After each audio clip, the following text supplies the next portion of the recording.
अब मीता जी मंच पर आ चुकी हैं। अरे स्वागत है मीता दीदी। मीता जी, आपका माइक म्यूट है। नमस्कार नमस्कार, मैं सब नमस्कार मीता दीदी। हूँ। अनामिका, मीता दी का हाँ परिचय पढ़ो। हाँ सुनाई दे बिल्कुल रहा है ना? स्वागत है। हाँ जी सुनाई जी दे रहा जी है, जी, सुनाई सुनाई दे दे रहा है। सुनाई दे रहा है ना? जी हाँ जी। नहीं, हाँ, अनामिका चुप थी तो मुझे लगा सुनाई नहीं दिया। नहीं नहीं सुनाई दे रहा है दीदी, अच्छे से सुनाई दे रहा है। बहुत बहुत स्वागत आपका इस मंच पर, साधिकाओं का हिंदी रचना पर एक बार फिर आप विश्व कीर्तिमान की सहभागिता रह चुकी हैं और एक बार फिर हम इस पटल पर एक साथ।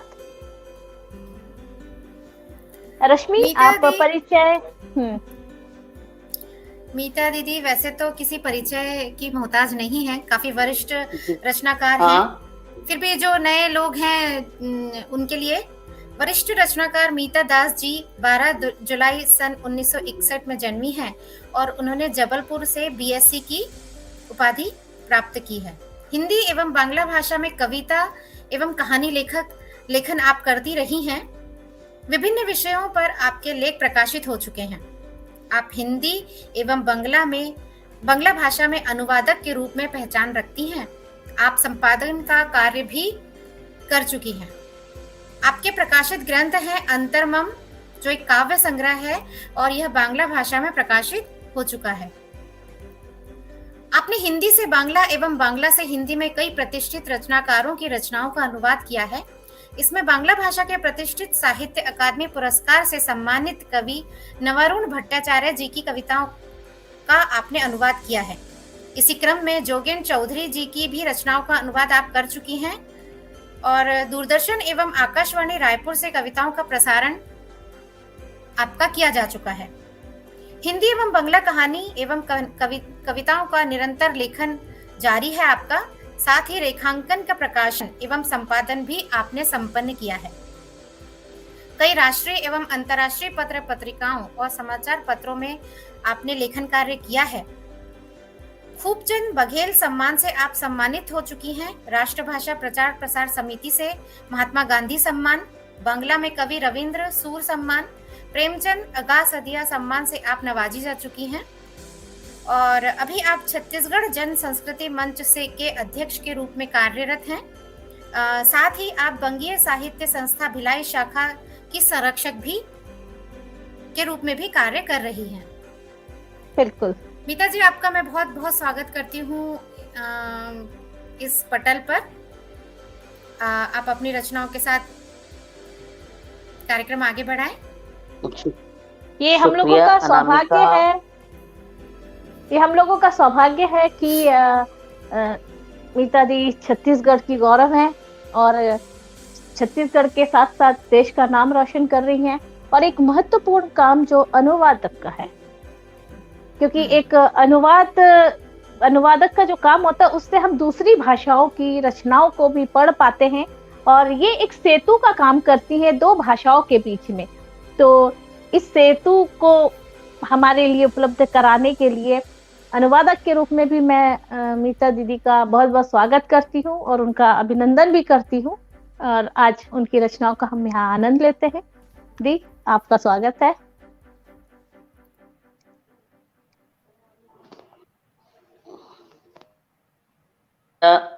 संचालिका द्वय अनामिका और रश्मि मालवी, मैं जब यह वर्ल्ड रिकॉर्ड तैयार कर रहे थे तब भी और बहुत ही अच्छा लगा कि जो मैजिक मैन एन चंद्रा जी अच्छा काम कर रहे हैं कि पूरी हिंदी को, पूरी कविता को पूरे विश्व पर फैला रहे हैं। वो हमारी कविताएं ही क्यों ना हो, पर एक अगर कोई बोलता भी है हिंदी में तो हम कहेंगे हिंदी भाषा। मैं भाषा सेतु का काम करती हूँ तो मुझे लगता है कि भाषा हर जगह पहुंचनी चाहिए। इसी तरह एक कृत्या करके भी माध्यम है जिसमें हम लोग जितने भी हैं उनकी कविताओं का इंग्लिश में ट्रांसलेशन करके या बंगला हर भाषा में ट्रांसलेशन करके उसका भी पाठ करते हैं और साथ में कवियों को भी सुनते हैं और कवियों को अपनी अनुवाद के द्वारा उनको सुनाते हैं और पूरा विश्व देखता है। तो इस तरह जो भाषा का बंधन है, इंसान सबसे पहले भाषा से ही जुड़ा। भाषा अगर नहीं होती हम, चाहे वो बच्चा ही क्यों ना हो, चाहे वो माँ क्यों ना, चाहे पिता क्यों ना हो, उसको भी हमने माटी कहा तो कुछ तो शब्द निकले। तो ये भाषा जो है हमें जोड़ती है, तो इसलिए भाषा का महत्व सबसे बड़ा है। एन चंद्रा जी को उसके लिए बहुत जितनी भी ज्यादा धन्यवाद देना चाहूं या उनकी आभारी रहूं ही पड़ेगा, क्योंकि इतने दिनों से वो इस चीज को चला रहे हैं। मैं आज जो के उस पे हम सारी जितनी काव्य साधिकाएं हैं वह यहाँ उपस्थित हैं और उनकी कविताओं को हमने सुना, उससे मैं तो समृद्ध हुई। कई चीजें अभी थोड़ी देर पहले छोटी सी बच्ची जो इतना सच हम भूल चुके थे, पत्तल हमें याद आया। सही बात है कि कई चीजें हमारे दिमाग से जैसे खोती जा रही है, और पत्तल का खोना सिर्फ पत्तल का खोना नहीं है, यहाँ शब्द भी खो रहे हैं। आज से पूछें कि पत्तल क्या है तो उसका वो जवाब नहीं दे पाएंगे, क्योंकि उन्होंने प्लास्टिक की प्लेट देखी है, डिस्पोजेबल। सही कह रही हैं। तो इस तरह से हम इस चीज को सीखते हैं, ये शब्दों का ही जोड़ है। तो मैं उस बात को लेकर एक बात और मेरी कविता है, लोग कभी मन में आई तो, कि लोग आजकल सहेज नहीं रहे कोई भी चीज को। जैसे मैं जो यादें आज भी सुरक्षित रह गई, इन कबूतर खोलियों में न अमा पाए तो किसी कबाड़ी को बेचाना। ये बिल्कुल आप बीती चीज है कि आज जो मेट्रो में बच्चे रहते हैं उनके 2 BHK 1 BHK फ्लैट्स हैं जहां चीजें आती ही नहीं है, कोई है ये एक्स्ट्रा कबाड़ी में दे देते हैं। तो ये कहीं ना कहीं हम जिन लोगों ने इतने साल जोड़ा है उनको कहीं ना कहीं पीड़ा होती है। कविताएं छोटी छोटी मैंने लिखी थी, जो यादें आज भी सुरक्षित रह गई हैं, होलियों में न अमा पाए को बेचाना। पुराने पा रहा जो गुलाब सूख सा गया है तो उसे उठाओ, हरे भरे मैदान में गाड़ाओ। एक और छोटी सी रचना। स्वागत है दीदी। दुख या संताप, दुख या संताप पता नहीं क्या, में मोम की तरह पिघल रहा है स्वप्न, इसलिए इतनी उदासी, जाने क्या भीतर सुलग रहा, मोम होता तो जम जाता, मोम होता तो जम जाता, स्वप्न की चिता पर हो जाता आंसुओं का कारवां लिए, पता नहीं क्यों मर गई वह नदी सदियों बाद। संसार के पथरीले पठारों से गुजरकर छनकर भी न आ पाई कोई सदा, जिससे खींचे चले जाते सारे और संताप। एक और रचना। क्या बात है, बहुत सुंदर, एक अलग तरह की रचना सुनने को मिली। धन्यवाद। मैंने पुरानी डायरियां निकाली, मैंने कहा बहुत प्रतिवाद और क्या बात है। अनामिका कहेगी वही पुरानी कविताएं सुनाती हैं, इसलिए मैंने जहां कहीं ना कहीं नीता जोशी जी कह रही बहुत संताप, दुख। सुंदर रचना। नीता जोशी जी कह रही बहुत सुंदर रचना। तुम्हारी आवाज थी, थैंक यू, धन्यवाद। अब मेरी एक और कविता, तुम्हारी देह एक इतिहास है। तुम्हारी देह एक इतिहास,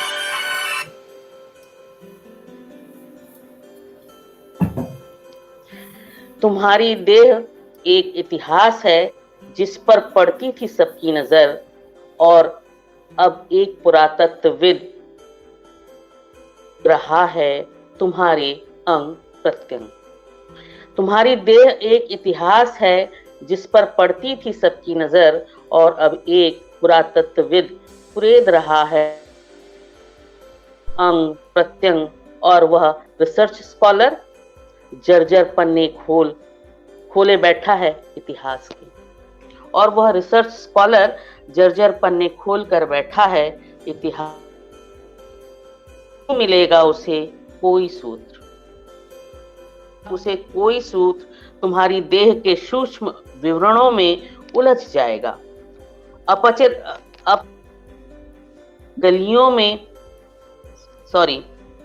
अपरिचित सी गलियों से निकल भागा था कार, या क्या पता उसे भी चुन दिया गया हो जिंदा दीवार में।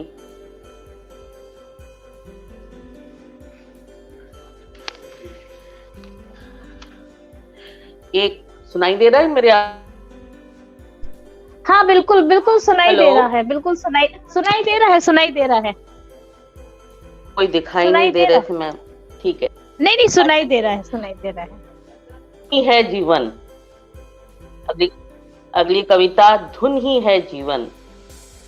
चटक गए खामोशी की धुन, टूटी गिरी ओस की बूंद, शबनम सी धुंध सी अबोले सपनों में, यादों की रिमझिम बस कूकती सारा का मन, फूंकती देह की बांसुरी में सरोद की तरह। अमजद तुम्हारी मेरी सिरहन भी थिरक थिरक कर थक गई हैं, पर थकती नहीं बिरजू की तरह। एक दिन वह कोयल पागल हो गई, हरि प्रसाद की बांसुरी को देह बना, संतूर पर कौंधती यादों की बिजली गुम हो गई। शिव के बांसुरी को सुनकर जब वह आलाप लेता था तब जगजीत चित्रा जो गाती थी, आओ बांट लें अपनी सजाएं, कहते कहते वह खामोश हो गई, बिल्कुल खामोश। बहुत ही मार्मिक कविता। सब वाद्य यंत्रों के बारे में कविता में जैसा जिक्र है।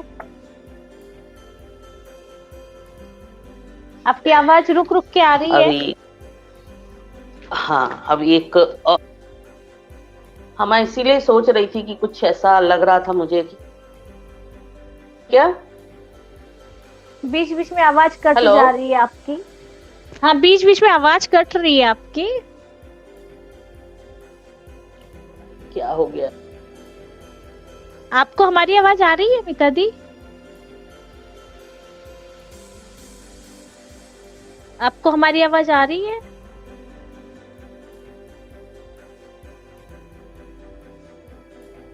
चेंज किया देखो अभी नेटवर्क। नहीं, अब तो और बिगड़ गया, और बिगड़ गया। अब तो वीडियो भी नहीं आ रहा है। हाँ, अब साफ आ गया, अब साफ आ गया, अब साफ है, आ गया, साफ है। हाँ साफ, हाँ, एकदम। और वो खत्म हो गया होगा ना नेट का वो। अब नहीं, अब एक कविता, अब आवाज भी साफ है आपकी। अच्छा, बिल्कुल साफ है। धूस तब क्या कट आ रही थी? हाँ हाँ, बता देना था ना, मैं चेंज कर देती। धूसर कैनवास, अगर रंग कूची और कला मौजूद हो तो कोरा कैनवास किसे भाता है। अगर रंग, कूची और कला मौजूद हो तो कोरा कैनवास किसे भाता है। नीला रंग देखकर कलम का भान होता हो अगर, और सफेद किसी विधवा का लिबास, काला किसी जिस्म का बुरखा, हरा हरे भरे खलिहान का, खाकी धूसर डाकिया का भी हो सकता है, और भ्रमित होता हो किसी पुलिस वाले की वर्दी से, तो बैगनी तो हर हाल में बैगन का ही होगा। नारंगी या कह लो बजरंगी या लाल, यह और किसी का तो हो ही नहीं सकता सिवाय खून के। किसका खून, कैसा खून, बस खून ही लाल है, और लाल है कॉमरेड का लाल सलाम। क्या बात है। अगर रंग, कूची और कला मौजूद हो तो कोरा कैनवास किसे भाता है। किसानों ने किसानों की आत्महत्या को सुनाई दे रही है। हाँ हाँ बिल्कुल सुनाई दे रही है। अच्छा। और तुम लोग अत्यंत प्रभावी और हृदय स्पर्शी रचना सुंदर मीता तुम जी। लोग कभी कभी गायब हो जाते हो तो मेरे को लगता है कि तुम लोग दिख नहीं रहे हो। एक मिनट है, मैं थोड़ा पानी मैं लगातार हूँ। और मैं थोड़ा सा पानी पी ली, सॉरी। किसानों की आत्महत्या उकेरें या सपनों के खत्म होते ही उस पर भविष्य को उकेरें लौटते हुए शरणार्थियों के बुझे चेहरे या उन कैंपों की जलालत उकेरें। कश्मीरी पंडितों की पीली पड़ी बदन से ऐंठी हुई बदरंग जनेऊ उकेरें, या उकेरने सैन्य वाहिनियों के सामने अबोध बच्चों, किशोरों या औरतों के हैंड्सअप की मुद्रा में उठे बेजान हाथों को। ये नहीं, वो भी नहीं, कुछ और उकेरे। इससे भी दयनीय, कुत्सित, घृणित दृश्य जिससे मानवता लज्जित हो। बाजार इसी से है, यही बिकती है, बेचता है दुगने दाम में जल्लाद। उकेरना कला है, उकेरने के लिए सुपर मॉडल की भी जरूरत होती है, और हर मॉडल को यह कला आती है। वे तैयार कर लेते हैं अपने कैंपों में हर तरह के मॉडल, रंगीन और धूसर भी। क्या बात। वे तो रच रहे हैं, रंग रहे हैं, उकेर रहे हैं। वे तो रच रहे हैं, रंग रहे हैं, उकेर रहे हैं नए इतिहास, बैरंग रंग और कूची। उकेर रहे हैं एक नया इतिहास, बगैर रंग और कूची के पोत रहे हैं कैनवास पर, चेहरे पर सुर्ख लाल रंग। उन्होंने कूची से बदल ली है अपनी बंदूकें और स्ट्रेन गने। वे रच रहे हैं, रंग रहे हैं, उकेर रहे हैं। और अगर मैं अपने कैनवास को धूसर और कोरा ही रख दूं तो क्या हर्ज है। बहुत ही प्रभावी और धारदार रचना। और अध्यक्ष हरीश नवल जी प्रशंसा कर रहे हैं आपकी इस रचना की। धन्यवाद हरीश जी। मेरा सौभाग्य है कि आप मुझे सुन रहे हैं। सुनाई दे रही है? हाँ बिल्कुल, आपकी आवाज साफ आ रही है। अगली कविता शिलालेख। स्वागत है। पुरातन शिलालेखों पर उकेरी हुई धर्म ग्रंथों की क्रियाकलापें और सामाजिक व्यवस्थाओं की कलाकृतियों को ध्यान से हम देखते, परखते और निरखते हैं। पर उसी के मानिंद घर की हर वो पुरातन दीवारें, जर्जर कोना, पुराने बर्तन, कपड़े लत्ते, फोटो फ्रेम में जड़ी पूर्वजों की काली धूसर तस्वीरें, अति प्रिय वह चौके का कोना जहां रहता पानी का काई लगा हुआ मटका, यहाँ तक कि यहाँ रहने वाले सभी पुराने जीव भड़बड़ाकर बिखरने लगते हैं। हर कोना नए स्टाइल में निखरने को तैयार मिलता है, और जले में नमक की तरह हर आने जाने वाला कह ही उठता है, अरे हाँ, आजकल आपका मकान दूर से ही नजर आने लगा है, बिल्कुल अलग थलग, रंग रोगन नहीं हुआ लगता है बरसों से। पर हाँ, इस लकड़ी के बेंच को तो मैं बरसों से जानता हूँ, न जाने कब से पड़ी है, सागुन की है ना। इसमें दीमक नहीं लगी अब तक, और एक नूरानी सी चमक भी बनी हुई है। हमने अपना बचपन आपके इसी पुश्तैनी बेंच पर मटर गश्ती करते हुए गुजारी। यहीं से हम जवान भी हुए। नुक्कड़ से गुजरने वाली हर चीज पर होती थी हमारी जवान नजरें। एक थी जमीला, अब वह ब्याही गई। हम सभी ने जब वह ब्याही गई, हम सभी ने इसी बेंच से किया था विदा। बिस्ना चच्चा की लाश पड़ी थी इसी बेंच के सामने। भाई भाई में हो रहा था खूना खच्चर मचा हुआ था बंटवारे को लेकर। लाश को कांधा हम ही ने दी थी और लौटकर बैठे थे इसी बेंच पर गुमसुम। शमशान पहुंचे थे चच्चा के नालायक बेटे। गुसल करती मीना को यहीं से बैठकर ताका करते थे बारी बारी। नंदू भाई ने हमारी लंठई देख खूब पीटा। माँ भर नहीं बैठे फिर उस बेंच पर, रोता रहा था बेंच। हमारी हर खुशी हर गम में शामिल यह सागौन की बेंच एक एक को विदा कर चुपचाप अकेले में रोया भी होगा। पर आप सब कितने उदासीन थे उस बेंच के प्रति। हमने ही जीवंत कर रखा था उसे। आज भी हमारी उंगलियों के निशान उकेरी हुई है बेंच के सीने में। भले ही वह आपका पुश्तैनी हो, पर हमारा भी कम सगा नहीं। चच्चा रमोला अब दिखती नहीं। गुजर रहे होंगे उसके अच्छे दिन। कभी मोहल्ले का दिल धड़कता था उस पर, मर खप गई क्या? किसी को क्या परवाह, मुझे भी नहीं थी। पर इस बेंच को देख सब बिसरा याद आ गया। आपने जब धन्ना को घर से निकाला, रमोला को चाहने के जुर्म में आपका पुश्तैनी घर रोया जार जार पर आपका पुश्तैनी घर रोया जरा, पर बेंच रोया बरसों। लौटा नहीं धन्ना कभी, पर बेंच पर उकेरी उंगलियों के निशान भी धुंधला गए आप लोगों की गीली आंखों की नमी से। पुश्तैनी घर और यह बेंच पर उकेरी गई सभी खट्टी मीठी कसैली यादें जज्ब रहेंगी बरसों। पर हर कोई चाहता है इसे बेच दे प्रमोटर के हाथों। देखना, बेच मत देना उसे OLX में। बहुत बढ़िया, बहुत बढ़िया, बहुत ही सुंदर। एक लाइन और है इसकी। OLX में सागौन के उस बेंच को निर्जीव सा सब कुछ को नए तौर पर बदलने की खातिर। बहुत सुंदर कविता मीता दी, बहुत सुंदर।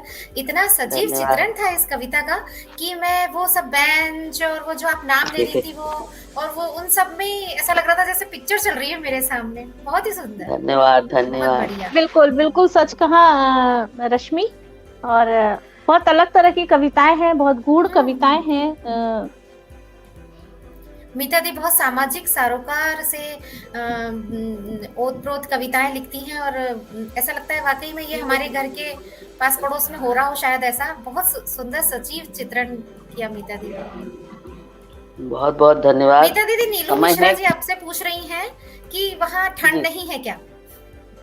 नहीं, मैं बिलासपुर में हूँ, बिल्कुल ठंड नहीं है। मेरी खिड़की भी खुली हुई है।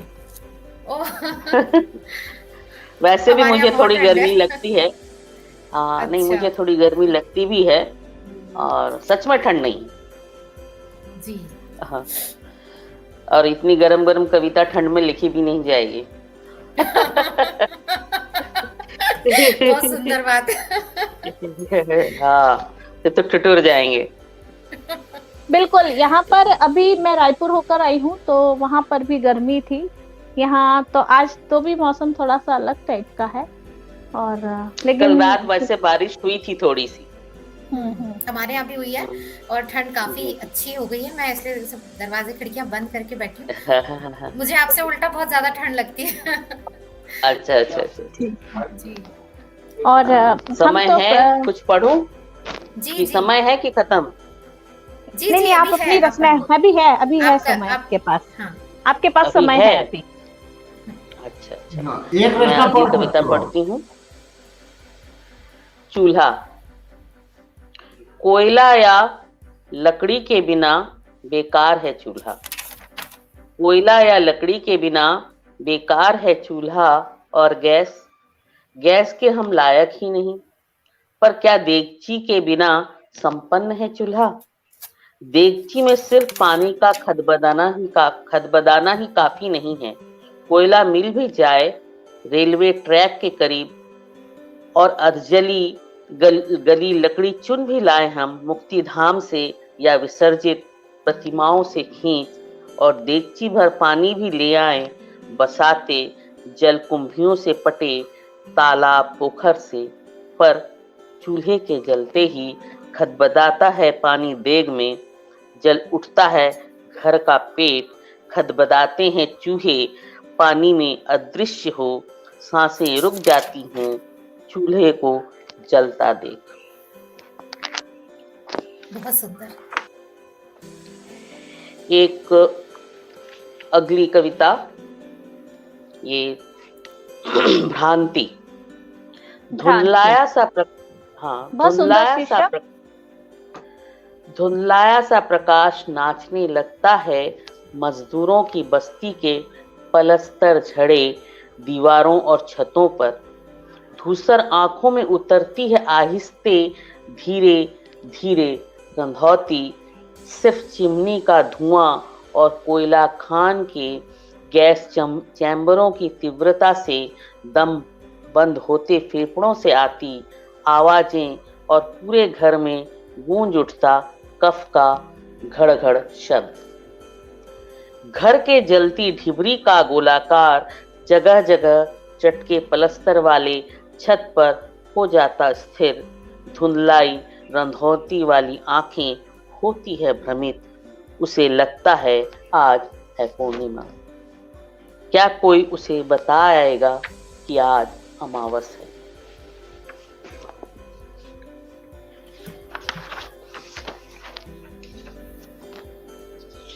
एक आध और। जी जी बिल्कुल।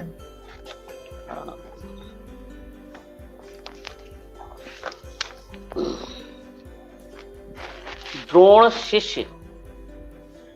कहा यही गया था शायद, कहा यही गया था शायद कि एक वक्त ऐसा आएगा जब किसान ही धान की जगह रोप देंगे प्रतिरोध के बीज। अभी हमने दिल्ली में देखा सिंघू बॉर्डर पर किसानों ने क्या धूम मचाया था। मैं ये कविता 5 साल पहले लिखी थी मैंने, पर आज करीब करीब प्रतिरोध के बीज किसान ही बो रहे थे। ये घटना जब क्या नाम, नहीं इंदौर के पास, मेरे को नाम याद नहीं आ रहा अभी झटके में, वहां किसानों को गोली मार दी गई थी। तब ये मेरे मन में उपजी थी कि किसान, शायद देवास की बात कर रही हैं आप? हाँ यही कहीं, यही इंदौर देवास के मध्य हाँ। कोई एक जगह है। 2-2.5 साल पहले ये घटना हुई थी।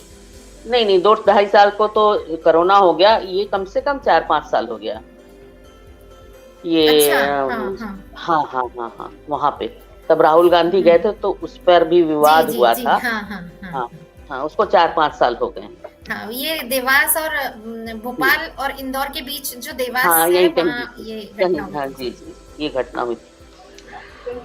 कहा यही गया था शायद कि एक वक्त ऐसा आएगा जब किसान ही धान की जगह रोप देंगे प्रतिरोध के बीज। कहा गया था प्रगति का पथ विस्तार देगा तुम्हारी उन्नति को, चारों ओर विस्तार लिए हुए हरियाली को लीलने में मशगूल कंक्रीट के निर्मम जंगल, और सिर्फ हरी हरी सहज सरल कोमल अति सामान्य जैसे दूबों में भी कुचलने में नहीं करेंगे वे विलंब। कहा गया था कि हाथ उठाकर तेवर दिखाने का कौशल ठीक उन्हें कभी आया ही नहीं। कितने अधिक और कितने कोणों से झुकना होता है देखने ठीक ठाक छल की छाया को, अपने हिस्से की माटी को भी। कहा गया था कि तुम्हें छाया के पीछे भागना ही है, छाया पूजना ही होगा, धर्म छूना तो मना था ना। आज सोचने पर मजबूर हूं कि द्रोण शिष्य कुत्तों के जबड़ों में लपलपाती जीवा और कलाबाजियों वाली बकबक को बाणों से कर देंगे नेस्तानाबूद। कहा गया था कि वे अंधकार से सने उनके हाथों में ढूंढेंगे कालिक और साबित कर देंगे रक्ताब चेहरे को कातिल। वे दागेंगे कटाक्ष के बाण और मैं हर द्रोण शिष्य के दिल में बो दूंगा, कहता फिरूंगा, पुकारता फिरूंगा, उठो नामर्दों की जमात, उठो इस नष्ट होते हुए विवेकी काल पुरुष के चेहरे पर खेलने दो एक मासूम किलकारी, उगने दो सूरज न डूबने के लिए, उठाकर धर दो अंजुरी में स्वच्छ धवल पंखुड़ियां जो रात अनायास झर गए थे बकुल तले। प्रतिरोध बोने वाले हाथ जरा छू कर देखो अपनी जड़ों की निर्मलता और फर्क महसूस करो। जब कहा गया था एक वक्त ऐसा आएगा जब किसान ही धान की जगह रोप देंगे प्रतिरोध के बीच। एकदम धारदार कविता पढ़ी मीता दी आपने। रोम रोम में वो सब बातें सामने आ गई हैं। बहुत सुंदर कविता। धन्यवाद धन्यवाद। और समय है? जी जी, एक रचना आप और अभी पढ़ सकती हैं। हाँ, मैं बस्तर छत्तीसगढ़ का एक जो हमारा अंग है या कह लें हम, बहुत सुंदर जगह है, मैंने देखी है। हाँ जी, पूरे विश्व का दिल धड़कता है वहाँ। भले ही वहाँ गोलीबारी चलती हो, कुछ भी कहे, लेकिन पूरे विश्व का बस्तर कहने से दिल धड़कने लगता है, क्योंकि सबको जानने की इच्छा होती है कि वहाँ के लोग कैसे हैं। हर सैलानी जो भी भारत आता है और जो भारत का है वह वहाँ जाने को मजबूर हो जाता, क्योंकि उनकी दिल की धड़कन कहती कि बस्तर जाना है। मेरी कविता का शीर्षक है बस्तर। और इतनी सुंदर जगह है कि मेरे ख्याल से सभी को एक बार तो जरूर जाकर देखना चाहिए कि कितनी सुंदर, शांत और बहुत दिल मोहने वाली जगह है। लेकिन वहाँ तो बंदूकों की खेती हो रही है। बंदूकों की खेती कौन कर रहा है खेती और किस पर बरस रहा है ये तो कुछ नहीं जानते, भगवान जाने। सब मतलबी लोग हैं, कहना नहीं चाहिए, मैं मंच से कह रही हूँ। मिताजी पढ़ो। जी जी जी। मुझे मालूम है बहुत नाजुक मसला है, इस पर बात करने से बहुत सारी चीजें बाहर आएंगी। बस्तर और बस्तरिया। एक उत्सुकता बस्तर जाने की, एक उत्सुकता बस्तर जाने की। आओ बस्तर और देखो हमें कैसे हैं हम। आओ बस्तर और देखो हमें कैसे हैं हम। निपट साधारण से ही हैं हम। लोग बस्तर आते हैं लेकिन टूरिस्ट की तरह। लोग बस्तर आते हैं लेकिन टूरिस्ट की तरह।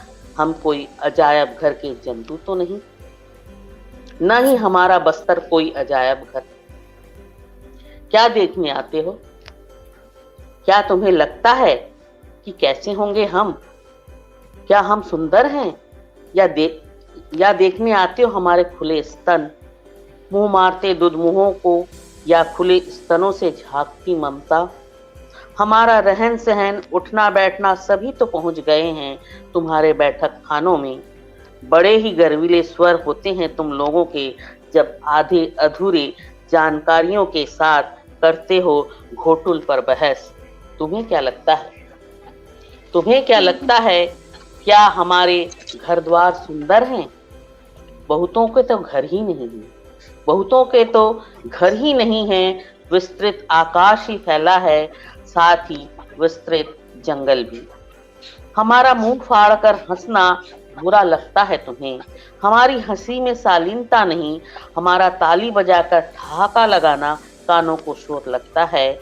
हम निपट बेढप तरीके से चुंबनों की बौछार करते हैं बच्चों की गालों पर और नंग धड़ंग बच्चों को जकड़ लेते हैं। रहती है चुंबनों की लार गालों पर चिपचिपी सी। इस प्यार करने की हमारी आदत से तुम नाक भौं सिकोड़ते हो। हम नहीं कहते बच्चों से, हम कभी नहीं कहते बच्चों से हाउ आर यू। बच्चे भी पलट कर नहीं कहते फाइन। और